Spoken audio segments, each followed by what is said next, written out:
மாமா இதோ சாப்பாடு எடுத்துட்டு வந்திருக்கேன், வா சாப்பிடலாம். மாமா சாப்பிடு, டைம் ஆகுது பாரு. மாமா ஏய், எனக்கு எதுவும் தேவையில்ல, எடுத்துட்டு போடி. ஏன் மாமா கோவமா இருக்கு? கடையில எதுவும் இது கோவம் இல்ல, பசி. ஐயோ சாரி மாமா, சாரி, கொஞ்சம் லேட் ஆயிடுச்சு மாமா. சாரியா?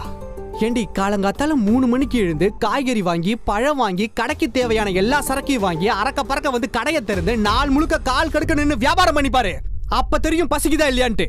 சாரி மாமா, ப்ளீஸ் ப்ளீஸ் சாரி. நான் இன்னைக்கு பீரியட்ஸ் மாமா, அதான் சமைச்சு எடுத்துட்டு வர லேட் ஆயிடுச்சு. ஏ சாரிடி. அதெல்லாம் ஒன்றும் பிரச்சனை மாமா, எனக்கு புரியுது, விடு. முதல்ல வந்து சாப்பிடு வா. நீ சாப்பிட்டியா? உன்னதான் கேக்குறேன், நீ சாப்பிட்டியா இல்லையா? இல்ல. ஏய் ஏன்டி சாப்பிடாம வந்த? இந்த மாதிரி டைம்ல நான் தாண்டி உன்னை பாத்துக்கணும், நீ என்ன பாத்துக்கணும்னு அவசியம் கிடையாது. வா ஒன்னா சாப்பிடலாம். ஆச்சி குலாப் ஜாமுன் வழங்கும் ஷாலினி ஸ்டோர்ஸ்.